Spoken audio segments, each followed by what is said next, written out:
Well, I've got the Rona again. The man is Heinrich Kramer, and he is writing the most blood-soaked book of the 15th century, the Malleus Maleficarum, the Witch's Hammer, a book that would torment the world for a century after its release, and be responsible for the torture and death of 70,000 innocent people. Treating of three necessary concomitants of witchcraft, which are the devil, a witch, and the permission of Almighty God. He goes on to say that female empowerment would bring on the apocalypse. He even made the title of the book Female, to hammer home his point. Malleus Maleficarum is a hammer used only on women. So, we must find the mark. We must find the mark. Greetings, fellow worker slaves, podcasting at 128 kilobits from the Fortress of Qualitude, located not far from the Redneck Mecca. This is the Atheist in the Trailer Park podcast. I'm your host, Tucker. Professor Fuzznuts is at my feet, wondering if he's going to come in my lap or if he's just going to wander around the room. I haven't seen Lord Squeakington today. But he's still around. Yes, it's a podcast hosted by a guy and his cats. Get over it. And this is a Hex and Hammer episode with the following caveat that I do not know how long it is going to be. Because my memory is that the last Hex and Hammer episode I put out was a chunk of one recording, but there was still some left on that recording, and that I had another recording to splice into it. You know, if that chunk didn't turn out to be very long. As you can imagine, I ain't feeling like digging around for that other recording. I've got marked the chunk when I saved it, so in theory, you're getting something. I haven't listened to that part of the chunk, so I don't know what it is. But I can't, you know, and I don't remember how long it lasted, but I can't do too much, as you can imagine. This case of the Rona is a little worse than the last one.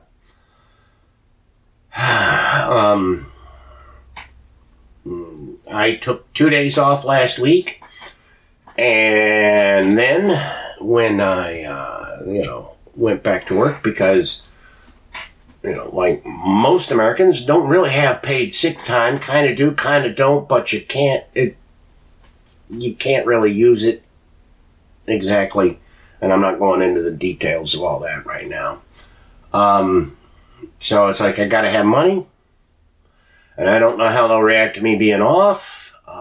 And at the time, I didn't know I had corona. I figured, I'm just kind of sick.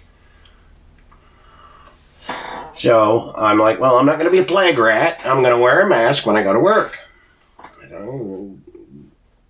Dude gives me a ride in, and he's telling me on the way in, he's like, yeah, so-and-so was out. So, listing off all the various people at work who were out. And some of them had corona. Some of them had the flu, which might very well have been corona, or it might have been the flu, And I'm like, that's not good. And so I go into work. We have our startup meeting. We have it in the break room, which is a confined space that is not well ventilated. And our shift supervisor isn't there because she's home with corona. And so so it's the day shift supervisor who's getting us going, and he's like, explaining that, lots of people have been out sick with corona. And he's like, if you think you're sick, go home. You know, he says, don't come in, stay home. Don't worry about it being held against you. It won't. And I was kind of tempted,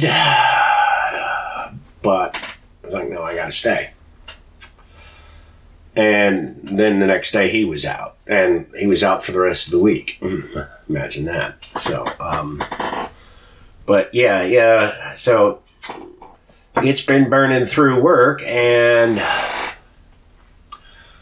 I have worn a mask every fucking time I've left this house. I have, not merely because I keep people from spreading it, but I don't want to catch anything else. And I'm going to keep doing that until the weather gets warm and stays warm, because that's when stuff like the coronavirus slows down its spread.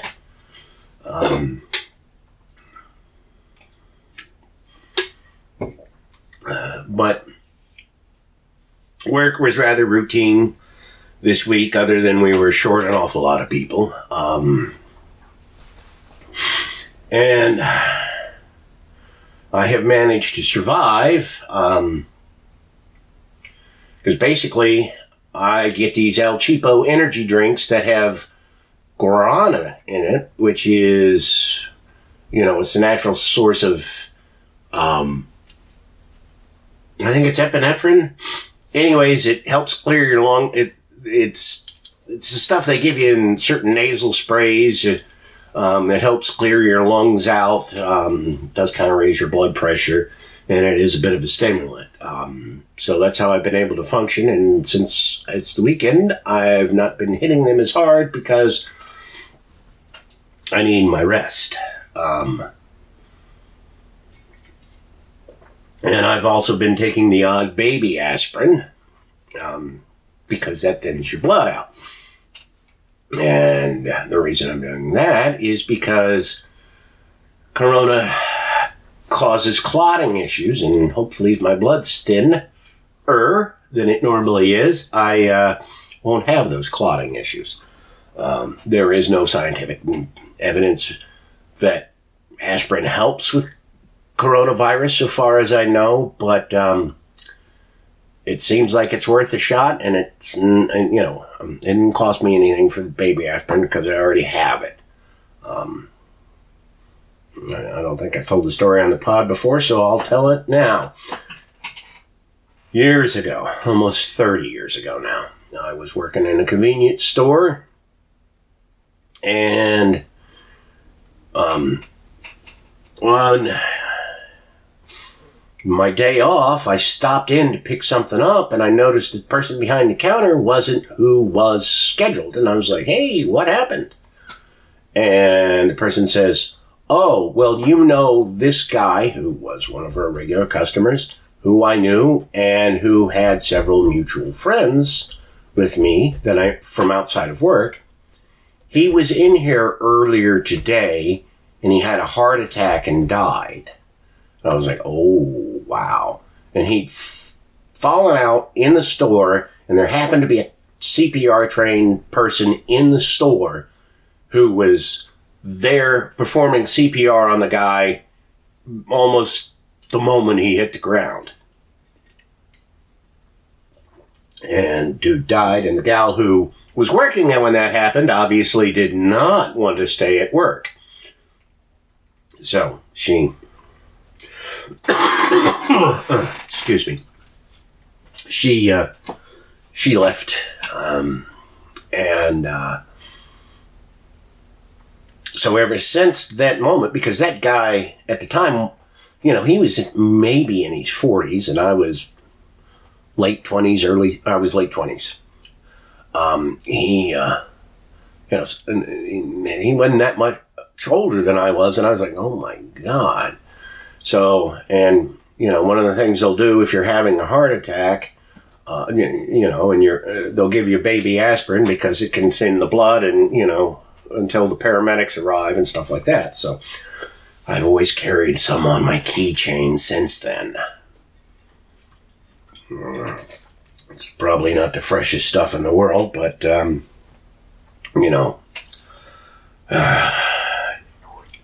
if it prevents my blood from clotting when it shouldn't, then that can reduce some of the damage that they think coronavirus causes, because it clots. You get organ damage and tissue damage because, some of the blood gets cut off because you've got clots.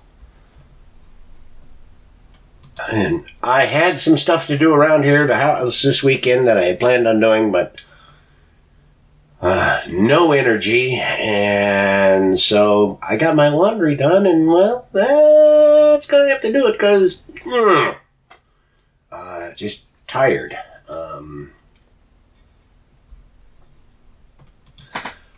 And I have some disconcerting news for me, not for anybody else out there.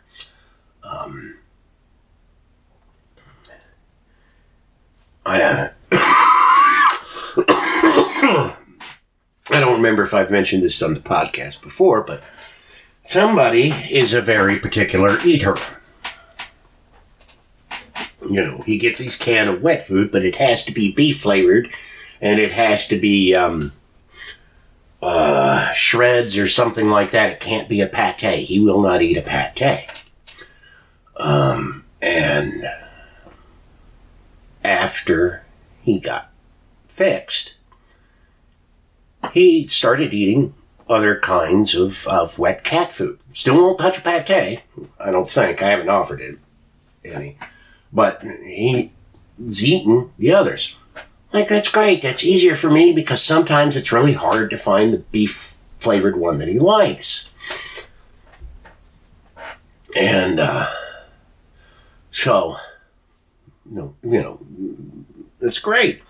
And he's never liked human food. The only thing he'd occasionally eat is some cooked pepperoni if I offered it to him. And that hasn't changed. So, anyways, one night past week, I was listening to this podcast, and, there was a segment on the show where the hosts were just shooting the shit, and one of them was talking about,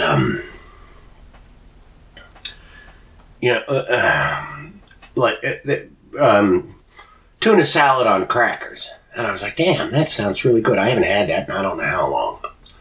So, stopped and got some on the way home from work. And I'm sitting here, having that as a nice light dinner, when all of a sudden, Fussnuts is there, and he is awfully, awfully interested in what I'm eating. This wasn't the, hey Dad, give me attention, I have to have attention now attitude that he gives me at times. This was, I want your food. And sure enough, he found the container that the tuna fish was in, that I had already, I'd eaten all the tuna fish in the container, so, it was just little bits and pieces and stuff like that, and he proceeded to stick his face in it and lick it clean and chase it all over the floor and everything. So it looks like my days of eating at least some human food in peace have come to an end.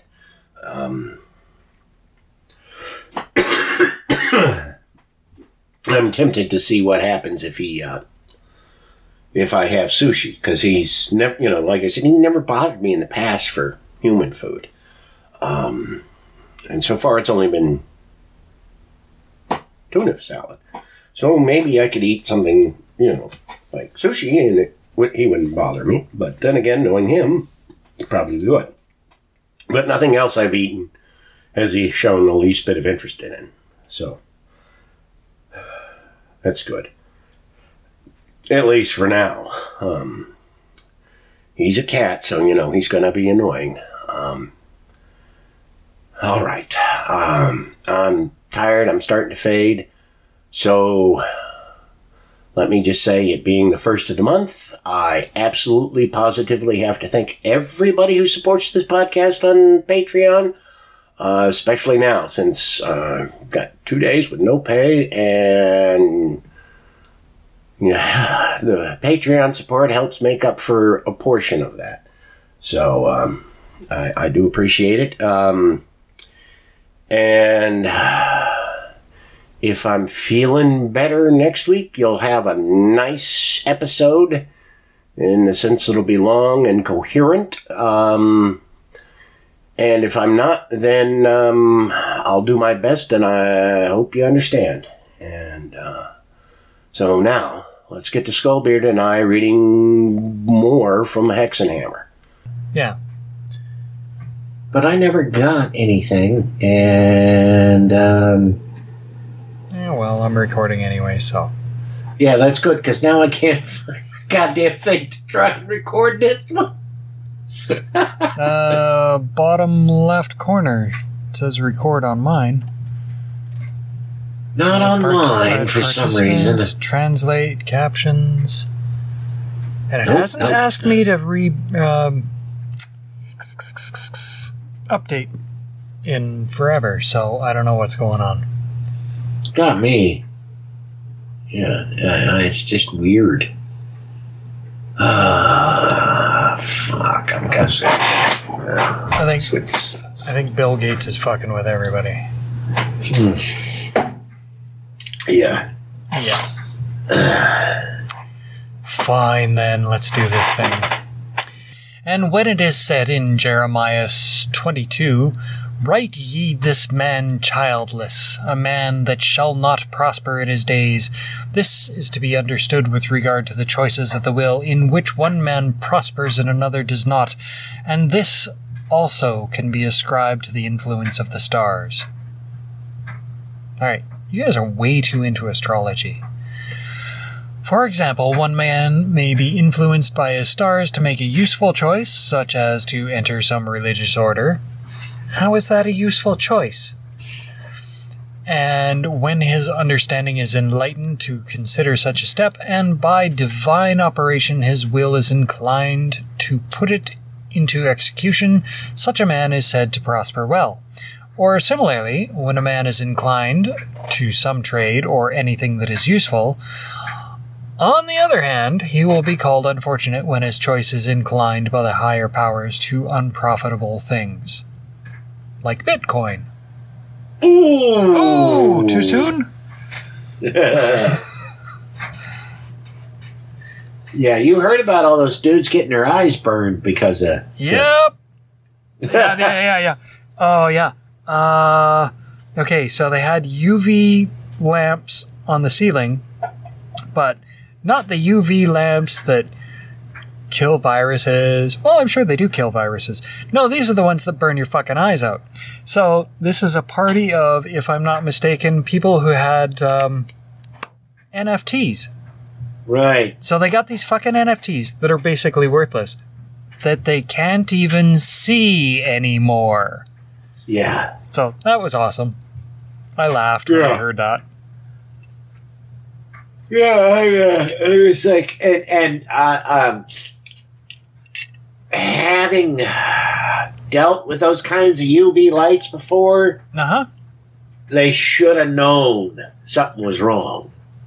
Yeah, well, you might not know for a day or two. Well, you should know.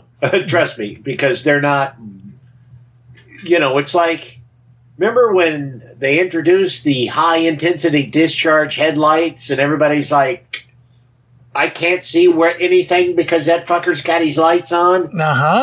Even though those headlights are technically the same level of brightness as ordinary headlights, you're still going, I fucking get those things off. And that's the way the UV lights they were using would have been. Oh, okay. Unless you were really fucked up, which if you're at a Bitcoin NFT convention, you probably are. Yeah, probably. You would have figured out something was wrong. Yeah. Yeah, it's like standing around at your local welding shop. Yeah. It's the last paragraph in this chapter, man. Yeah, I know.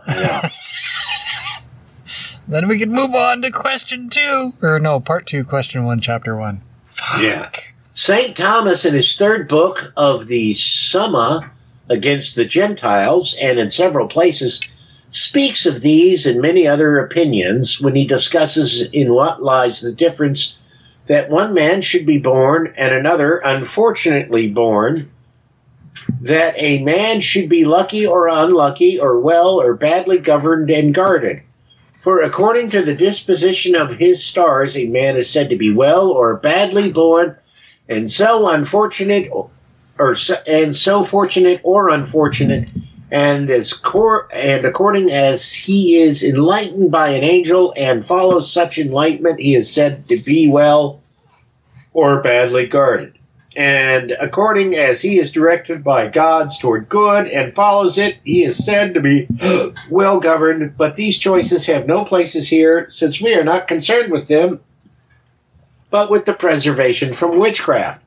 And we have said enough for the present on this subject. We proceed to the rites practiced by witches, and the first to a consideration of how they lure the innocent into becoming partakers for their perfidies. Uh-huh. Now, I just want to point out that the Bible's pretty clear, or at least the New Testament is, that astrology, not really a good thing. Uh-huh. Uh-huh. So, then I think, can't suffer a witch to live, so yeah. I think they should have put all of these motherfuckers to death, just for their bad fucking writing. Yeah.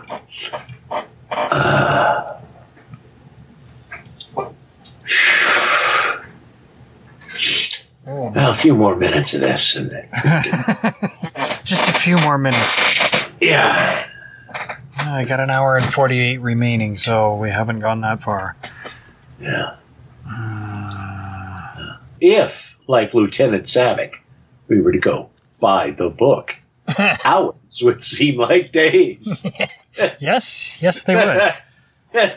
Okay, but we're only 48 minutes and 49 seconds in, so. Part 2, question 1, chapter 1. Of the several methods by which devils, through witches, entice and allure the innocent to the increase of that horrid craft and company. Hobby Lobby? Oh! Shots fired, shots fired. I know, right?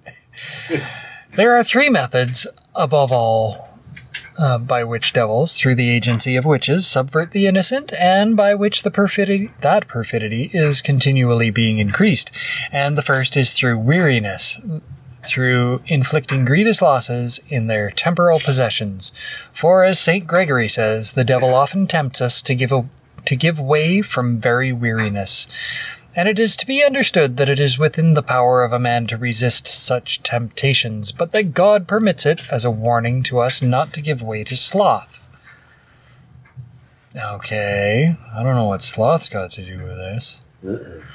And in this sense is Judges 2 to be understood, where it says that God did not destroy those nations, that through them he might prove the people of Israel, and it speaks of the neighboring nations of the Canaanites, Jebusites, and others, and in our time the Hussites and other heretics are permitted, so that they cannot be destroyed. Devils, therefore, by means of witches, so afflict their innocent neighbors with temporal losses, that they are to beg the suffrage of witches, and at length to submit themselves to their counsels, as many experiences have taught us. What? Yeah. Those were words, and they were in an order, but I'm not picking up what they're laying down. We know a stranger in the diocese of Augsburg who, before he was 44 years old, lost all his horses in succession through witchcraft. His wife, being afflicted with weariness by reason of this, consulted with witches, and after following their counsels, unwholesome as they were, all the horses which he bought after that, for he was a carrier, were preserved from witchcraft. That's supposed to be some kind of cautionary tale? Yeah. It kind of sounds like they're saying, hey, if the witches are killing your horses, go talk to the witches. What do I know? Yeah, such a nice horse you got here. Be ashamed if something happened to it. That's exactly what I'm hearing. And how many women have complained to us in our capacity of inquisitors that when the cows have been injured by being deprived of their milk or in any other way, they have consulted with suspected witches and even been given remedies by them on occasion that they would promise something to some spirit, and when they asked what they would have to promise, the witches answered that it was only a small thing and that they should agree to execute the instructions of that master with regard to certain observances during the holy offices of the church, or to observe some silent reservation in their confessions to priests. Huh. So, is it, like one of a toadstool from, like, the Mario Brothers? Could be, I don't know. Well, actually, that would be Amanita muscaria, which is a true mushroom. And a deadly one at that can cause you to hallucinate and shit. Woohoo! Mm-hmm. Here, it is to be noted that, as has already been hinted, this iniquity has small and scant beginnings, as that of the time of the elevation of the body of Christ, they spit on the ground or shut their eyes or mutter some vain words. We know a woman who yet lives, protected by the secular law, who, when the priest at the celebration of Mass blesses the people, saying, Dominus ubicuscum, always adds to herself these words in the vulgar tongue. Kehr mir die Zung im Arss. And I have no idea what the fuck that could possibly mean. Let's see. Can we get a translation of this? I'm trying to get a translation. Translate section to English. Okay, you can read the translation. What's the translation? Put your tongue in my ass. Yes! All right, we're getting to the good stuff. Ah, yeah. I like this woman. I don't know who she was, but I like her. And I think we have a show title. I'll be leaving it the original German, too, just to fuck with people. Yeah, I think that should be the show title right there. Kehr mir die Zung im Arss. Yeah, somewhere out there, there's a kid going, Mom, if you were in a German Scheiss video on the internet, you'd tell me, right? Yep. Or they even say some such thing at confession after they have received absolution, or do not confess everything, especially mortal sins, and so by slow degrees are led to a total abnegation of the faith and to the abominable profession of sacrilege. And somebody, and I don't remember who it was, or which site it was, pointed out that, you know, if you think about it, sloth isn't really that bad of a sin because it prevents you from doing doing the others. You know? Who was it? It was one of the saints. Could have been Augustine.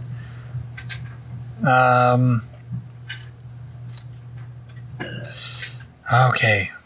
Which saint says we should drink? Yeah, St. Thomas Aquinas, doctor of the church, who not only supported drinking, but believed alcohol should be used to cheer men's souls, that we should drink to the point of hilarity. Let's... Yeah, basically his shtick was, we should just get shit-faced, because if you're passed out drunk, you can't sin. This, or something like it, is the method which witches use towards honest matrons who are little given to carnal vices, but concerned for worldly profit, but towards young girls more likely given to bodily lusts and pleasures. Okay. They observe a different method working through their carnal desire and the pleasures of the flesh. So, for a good time... Yes. Watch as she takes her pleasures from the serpent which first corrupted man. Yes. Here it is to be noted that the devil is more eager and keen to tempt the good than the wicked, although in actual practice he tempts the wicked more than the good, because more aptitude for being tempted is found in the wicked than in the good. Therefore, the devil tries all the harder to seduce all the more saintly virgins and girls. And there is a reason for this, besides many examples of it. What was the 80s fantasy movie about a dragon, and one of the characters was a girl who dressed as a boy because... villagers were sacrificing virgins to the dragon, and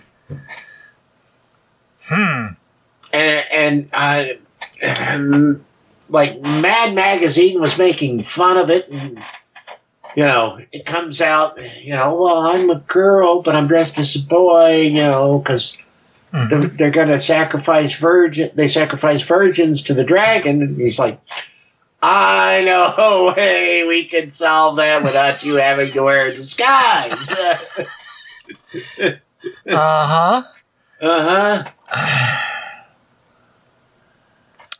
For since he already possesses the wicked, but not the good, he tries the harder to seduce into his power the good, whom he does not, than the wicked, whom he does possess.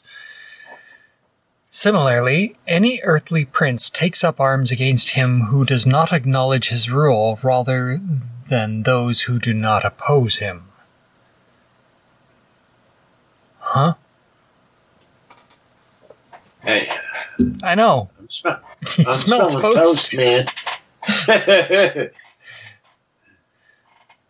Quick, man. And here is an example. 2 witches were burned in Ratisbon, as we shall tell later, where we treat of their methods of raising tempests. And one of them, who was a bath woman, had confessed, among other things, the following, that she had suffered much injury from the devil for this reason. Oh, the devil's hurt you? Here, we'll set you on fire. That'll take care of it. Cures everything. There was a certain devout virgin, the daughter of a very rich man, whom there is no need to name, since the girl is now dead and in the disposition of divine mercy, and we would not that his thoughts should be perverted by evil. And the witch was ordered to seduce her by inviting her to her house on some feast day, in order that the devil himself, in the form of a young man, might speak with her. Oh, I thought we were going to get some hot lesbian action here. Yeah, apparently not. And although she had tried very often to accomplish this, yet whenever she had spoken to the young girl, she had protected herself with the sign of the Holy Cross, and no one can doubt that she did this at the instigation of a holy angel to repel the works of the devil. Once again, saying that if you're possessed or whatever, it's because you didn't have an angel to protect you, so fuck you. Yep. Because God hates you for making the baby Jeezy cry. Yeah. Another virgin living in the Diocese of Strasbourg confessed to one of us, that she was alone on a certain Sunday in her father's house when an old woman of that town came to visit her and, among other scurrilous words, made the following proposition, that if she liked, she would take her to a place where there were some young men unknown to all the townsmen. Huh? And when, said the Virgin, I consented and followed her to her house, the old woman said, See, we go upstairs to an upper room where the young men are, but take care not to make the sign of the cross. I gave her my promise not to do so, and as she was going up before me, and I was going up the stairs, I secretly crossed myself. At the top of the stairs, when we were both standing outside the room, the hag turned angrily upon me, with a horrible countenance, and looking at me said, Curse you! Why did you cross yourself? Go away from here! Depart in the name of the devil! And so I return unharmed to my house. Huh. Okay. Yeah, that's a disappointing piece of erotica if I ever read it. Cock blocked by Jesus. Yeah. And I say we put a fork in it there. Okay. I will not argue. That's it for this episode of the Atheist in the Trailer Park podcast. You can subscribe to the show on iTunes. It's also on Stitcher, and most of the episodes are on YouTube. Follow the show on Twitter at tparkatheist, and it's on Facebook at facebook.com/trailerparkatheist. You can email me at trailerparkatheist@gmail.com. Show notes can be found at tparkatheist.blogspot.com. If you happen to like the podcast, please rate it on iTunes. If you'd like to donate to support the podcast, there's a donate button on the show notes page. You can also support the show on Patreon at patreon.com/TNTucker. The podcast, there's a donate button on the show notes page. You can support it via Patreon at patreon.com/TNTucker. Thanks for listening. Say goodnight, Fuzz-Nuts. All I know is this violates every canon of respectable broadcasting. Damned cat.